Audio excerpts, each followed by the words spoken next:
amazi arayitwara ariko ngo abubatse ku rutare. Yego. Haleluya. Byaraguye yikubita. Yego. Ariko yego inzu bikomeza gukomera. Haleluya. Nge kuri ako kantu ndumva kamfashije. Ubundi urutare ni Kristo. Yego. Hanyuma abubatse ku mucanga n'abantu batizeye Yesu nk'umwami n'umukiza mu bugingo bwabo. Murabona ibintu birimo kuba hirya no hino.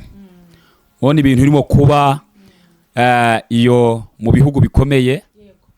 Ariko umuntu wubatse kuri Kristo, naho imvura yagwa ari nyinshi, naho intambara zaza ari nyinshi, naho uburwayi bwaza ari bwinshi, naho amakuba n'ibyago byaza ari byinshi, ariko ukagomeza ukikomeza kuri Kristo, igihe kiragera ibintu bikemera. Ndi gutangariza buri muntu wese